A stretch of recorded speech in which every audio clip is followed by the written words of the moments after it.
Hello good morning friends.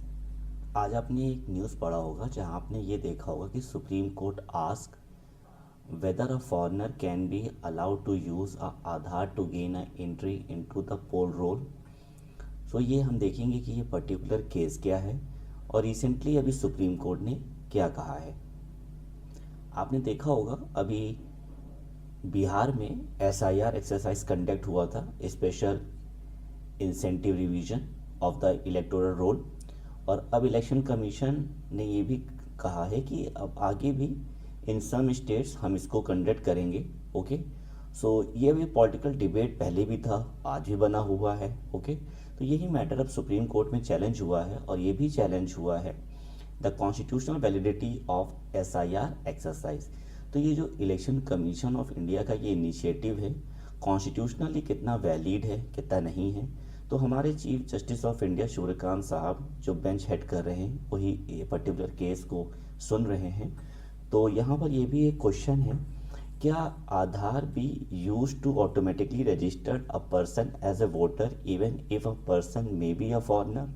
तो ये भी एक क्वेश्चन है। तो यहाँ पर सुप्रीम कोर्ट ने एक क्लियर ऑब्जर्वेशन दिया है कि देखो, आधार एक अलग चीज़ है। ओके, और सिटीजनशिप एक अलग चीज़ है। Okay, how the voter verification must be conducted under the SIR. तो हम देखेंगे कि ये जो पर्टिकुलर मैटर क्या है कि आधार और सिटीजनशिप हम ये भी देखेंगे। ओके, सो ये बहुत इंपॉर्टेंट केस है। तो सुप्रीम कोर्ट का ये ऑब्जर्वेशन है इस पर्टिकुलर केस में कि Aadhaar alone can never confer the voting right. Okay, Aadhaar कोई प्रूफ भी नहीं है इंडियन सिटीजनशिप का। तो अब सपोज कोई पर्सन है, किसी के पास आधार है, तो अब इसका मतलब ये थोड़ी ना है कि वो इंडिया का सिटीजन है। ओके, और इसका मतलब ये भी नहीं कि उसको क्या वोटिंग राइट मिल जाएगी। ओके, आधार तो इसलिए है कि ताकि एक आइडेंटिटी प्रूफ हो सके। ओके, और वेलफेयर की जो स्कीम्स है, जो बेनिफिट्स जो गवर्नमेंट दे रही है, वो मतलब कि पर्सन को मिल सके। कोई आधार ये नहीं बताता है कि जो पर्सन है वो इंडिया का सिटीजन है। Okay, so suppose a foreigner है, हम इंडिया में रह रहा है, अब उसके पास आधार कार्ड है। ओके, अब उसको आधार कार्ड मिल चुका है, तो अब इसका मतलब ये थोड़ी ना है कि आप अब उसको एक वोटर की तरह ट्रीट करोगे।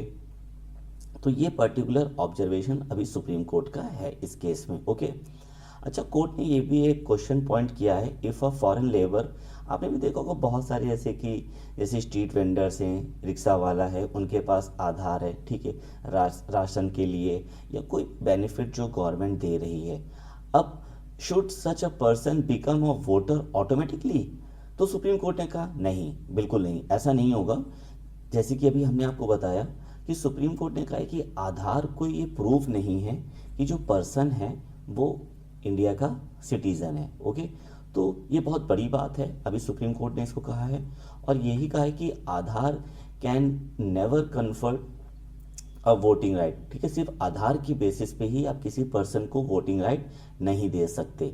ओके, अच्छा, पिटिशनर्स का ये भी आर्ग्यू था कि जब ये एसआईआर एक्सरसाइज अभी कंडक्ट हो रही है, ठीक है, इन सम स्टेट्स और बिहार में भी जो हुई है, तो यहाँ पर Aadhaar is use as a primary document. तो इलेक्शन कमीशन का तो अब ये काम तो भाई खाली इलेक्टोरल रोल को तैयार करना है ना, और उसको चेक करना है। सो ऐसा नहीं हो सकता कि इलेक्शन कमीशन अब ये मतलब कि किसी से प्रूफ मांगे कि आप भाई बताओ भाई आप इंडिया के सिटीजन हो कि नहीं हो। ओके, और ये भी मतलब कि कोई डेडलाइन जो दिया गया है, रिक्वायर जो डॉक्यूमेंट वेरिफिकेशन का जो रिक्वायरमेंट का जो प्रूफ है, आपने देखा होगा एसआईआर प्रैक्टिस में जो मतलब कि जो इलेक्शन कमीशन की तरफ से जो बिलो ऑफिसर्स बनाए गए थे वो डॉक्यूमेंट वेरिफिकेशन कर रहे थे। तो अब सपोज किसी के पास नहीं है, तो इसका मतलब थोड़ी ना कि अब उस समय आप उसका नाम वहाँ से डिलीट कर दोगे और एक डेडलाइन सेट कर दोगे। ओके, तो ऐसा नहीं होना चाहिए। ओके, तो ये भी देखा गया है, जैसे कि बिहार में जैसे आपने देखा होगा पॉलिटिकल पार्टीज़ का ये भी कहना था कि जो जेन्युइन वोटर्स हैं इनके भी भाई नाम डिलीट कर दिए गए हैं। ओके, तो ये भी कहा गया कि Aadhaar being use as a primary document, कि आधार मांगा जा रहा था कि भाई आधार मतलब कि होना ही चाहिए जब एसआईआर का है। ठीक है, तो this could allow non citizens to stay on और enter into the roll. Okay, तो ये भी हो सकता है कि भाई किसी पर्सन के पास आधार है तो क्या आप उसी के बेसिस पे उसको इलेक्टोरल रोल पे क्या ऐड ऑन कर दोगे। हालांकि इलेक्शन कमीशन ऑफ इंडिया ने अपना ये रिस्पांस देते हुए कहा कि देखो, आधार एक केवल डॉक्यूमेंट हम वेरीफाई के लिए मांग रहे थे और हम कोई ऐसा नहीं कि हम ये चेक कर रहे थे कि कोई सिटीजनशिप है इंडिया की किसी के पास कि नहीं है। ओके, हालांकि citizenship is a legal requirement for the voting in India. Okay, ये तो ज़रूरत है, but election commission of India only verifies the document. हम केवल मतलब कि इलेक्शन कमीशन का ये कहना था कि हम केवल डॉक्यूमेंट ही वेरीफाई कर रहे हैं, हम किसी को ये डिसाइड नहीं कर रहे हैं कि भाई कोई इंडिया का सिटीज़न है कि नहीं है। ओके, और election commission of India should not be force to accept the every form 6 mechanically without verifying the documents. Okay, अब आपने देखा होगा ये फॉर्म 6 भी भरा जा रहा था। ओके, तो अब ऐसा नहीं है कि हम किसी को कोई भैया कोई फोर्स करेंगे, ऐसा नहीं है। तो ये अभी इलेक्शन कमीशन ऑफ इंडिया का कहना है।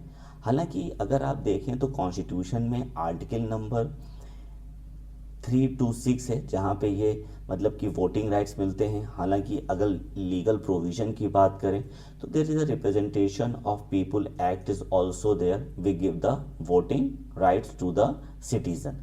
तो these are the some constitutional and the legal provisions are there under which the citizen gets the voting right. Okay, so supreme court का यही कहना है इस पर्टिकुलर अभी तक इस केस में कि Aadhaar can be use for identity and residency verification. Okay, बस खाली यहीं तक है। ओके, हालांकि इलेक्शन कमीशन ऑफ इंडिया को ये हेल्प भी कर सकता है कि भाई जो जैसे कि इलेक्टोरल रोल में किसी का डुप्लीकेट नाम हो तो उसको हटाया जा सके। ठीक है, आप बायोमेट्रिक भी आप चेक कर सकते हो और एक स्टैंडर्डाइज डॉक्यूमेंटेशन प्रोसेस के लिए भी यूज़ किया जा सकता है, but Aadhaar can not be use to establish as a citizenship. ये सुप्रीम कोर्ट ने ये बहुत बड़ी बात कही। ओके, हालांकि यहाँ पे सुप्रीम कोर्ट ने ये भी कहा है कि इलेक्शन कमीशन ऑफ इंडिया को जब डॉक्यूमेंट वेरीफाई करना होगा तो इसे कोई ब्लाइंडली आप एक्सेप्ट नहीं करेंगे। हालांकि हाँ, ये सुप्रीम कोर्ट का ये भी कहना है कि इलेक्शन कमीशन ऑफ इंडिया का के पास एक कॉन्स्टिट्यूशन अथॉरिटी है कि जो इलेक्टोरल लिस्ट तो तैयार करी जाती है इसको वेरीफाई करना, और इलेक्शन कमीशन ऑफ इंडिया को थोड़ा बैलेंस भी मेंटेन करना होगा, roll integrity and also the avoiding the this wrongful deletion of the names. ठीक है, अगर किसी के पास जैसे डॉक्यूमेंट नहीं है तो आप एकदम से डेडलाइन नहीं सेट कर सकते भाई, सामने वाले को आपको मौका देना पड़ेगा। ओके, सो आधार भी, और ये भी कहा कि आधार सिर्फ केवल डॉक्यूमेंट नहीं हो सकता। ठीक है, कैन नॉट बी डिसाइडेड है एलिजिबिलिटी, आप दूसरे डॉक्यूमेंट्स का भी आपको क्राइटेरिया कंसीडर करना होगा, सिर्फ आधार के बेसिस पे नहीं होगा। ओके, तो ये अभी पर्टिकुलर यही सुप्रीम कोर्ट ने कहा है। हालांकि अभी फाइनल जजमेंट तो आया नहीं है, फाइनल जजमेंट तो बाद में आएगा, तो हम आपको अपडेट करते रहेंगे। तो आप हमारे साथ बने रहिएगा हमारे चैनल पे। ठीक है, तो आपको अपडेट मिल जाएगा। होप ये मैटर आपको समझ में आ गया होगा। अगर आप तब भी अगर आपको इस मैटर के बारे में कुछ और जानना है तो आप हमसे कमेंट बॉक्स में मैसेज कर सकते हैं। I will reply the same. Okay, thank you to all of you, have a nice day.